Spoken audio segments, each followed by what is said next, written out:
Chapter 5. Ashes of the Past. Zeke leaned against the cold steel wall of Concord's elite barracks, his helmet resting on the table beside him, fingers running through his hair in frustration. The sounds of the recent battle echoed in his mind: gunfire, explosions, the hiss of collapsing steel. But more than the sounds of violence, it was Rian's words that haunted him, gnawing at the walls of his carefully constructed loyalty. "You've become everything we fought against. How can you still believe this is the right thing?" The echo of Rian's voice was worse than any explosion. It pierced through Zeke's defenses, leaving a wound that refused to heal. He had spent years convincing himself that the path he had chosen was the right one, that Concord's iron grip on Skyhold was the only way to prevent the city from devouring itself in chaos. And yet, hearing those words from Rian, the friend who had once been like a brother to him, made Zeke question everything. He had always been good at shutting out the doubts, compartmentalizing the horrors he had witnessed, the sacrifices he had made. But now, those walls were crumbling. Zeke squeezed his eyes shut, willing the images away. Rian, standing there, pleading with him. The sight of Rourke's men tearing through Concord's forces, not as liberators, but as predators, hungry for control. For the first time in years, Zeke wasn't sure which side was right anymore. "Sir?" Zeke snapped out of his reverie, his lieutenant, Sergeant Kara, standing at the door, her face impassive. She was one of Concord's finest, loyal and unyielding, everything Zeke had strived to be. "What is it, Kara?" Zeke asked, his voice steady despite the storm inside him. "There's a briefing in 10 minutes.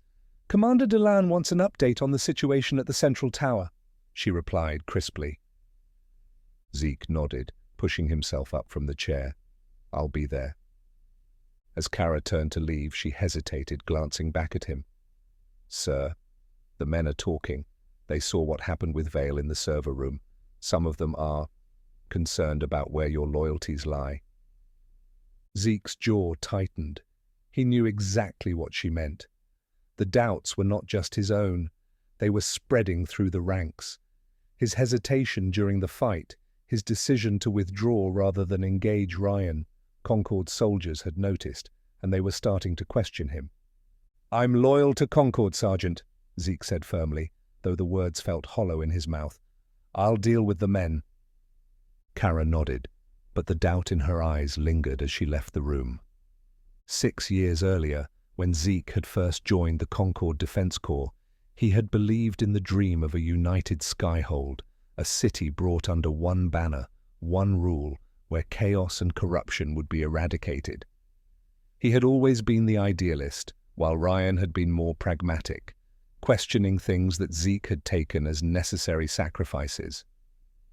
Zeke remembered the night they had first fought over Concord's methods. It had been after the massacre in Sector 12, when their squad had been ordered to suppress a rebellion. What started as a peaceful protest had ended in a bloodbath, civilians gunned down in the streets. "You don't understand, Zeke," Rian had said, pacing in their quarters, his eyes wild with anger. "We're not the heroes here. We're part of the problem. You saw what happened today. That wasn't about maintaining peace. That was about control." Zeke had been shaken, but his conviction had remained firm. "You're wrong, Rian. We had no choice. If we let them rise up, the entire city would fall into chaos. People die in war. That's the price we pay for peace." "And what if the price is too high?" Rian had shot back. "How many more people have to die for you to realize that what we're doing isn't peace, it's tyranny?" Zeke had walked away from that argument, refusing to see what Rian had seen. But now, as he sat in the barracks, surrounded by the cold, sterile walls of Concord's fortress, those words came back to him with a vengeance. The briefing room was filled with senior officers, their faces grim as they discussed the fallout from Rourke's attack.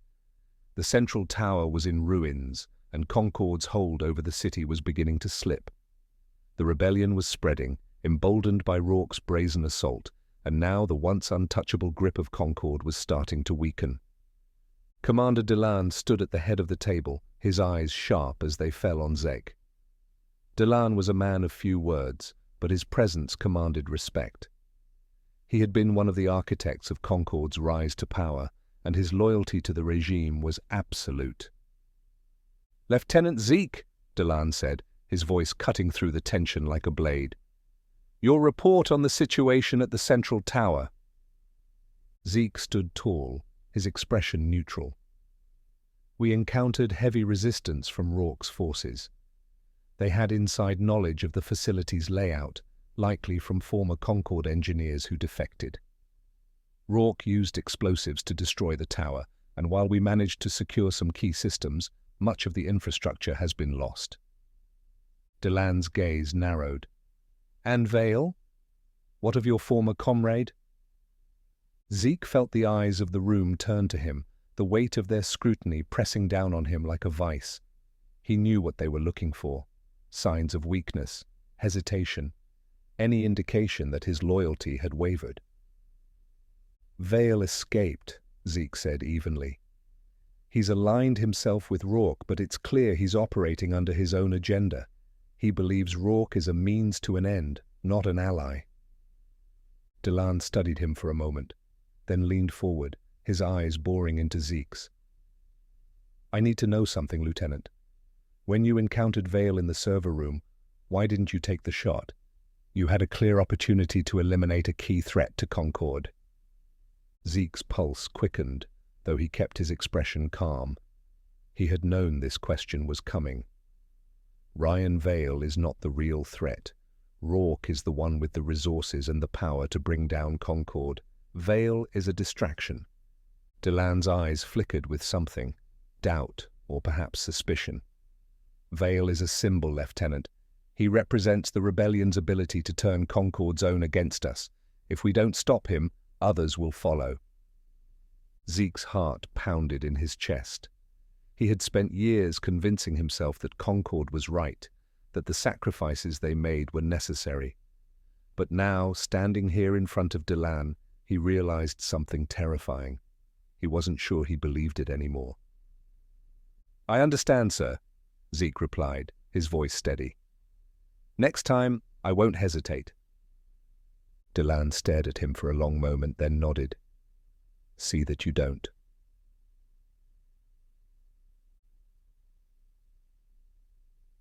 Later that night, Zeke found himself wandering the darkened corridors of Concord's command center.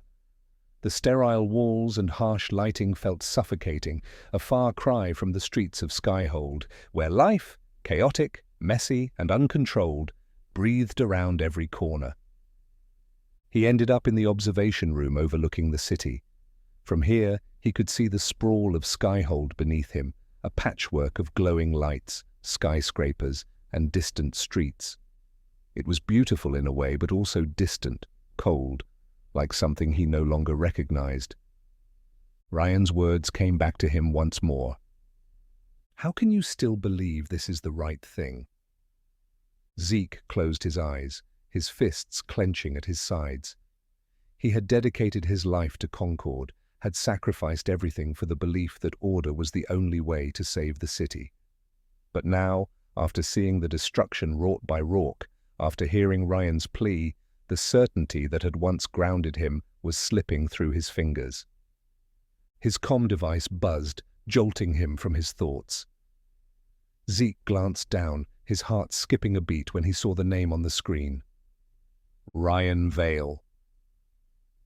For a moment, Zeke just stared at the message. It was a simple transmission, encrypted but clear. He knew the protocol. Rian was reaching out through an old, secure line they used to use during joint missions when trust was still a given between them. Zeke hesitated, his thumb hovering over the response button. Accepting this call could mean betrayal, both of Rian and of Concord.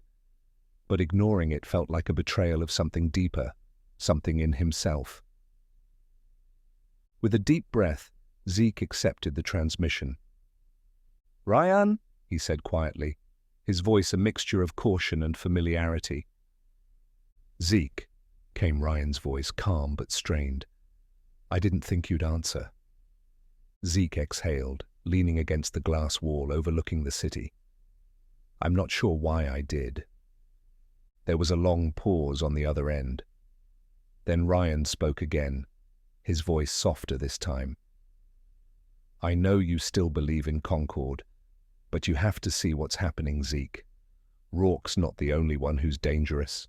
Concord is changing, becoming something darker, something we never signed up for.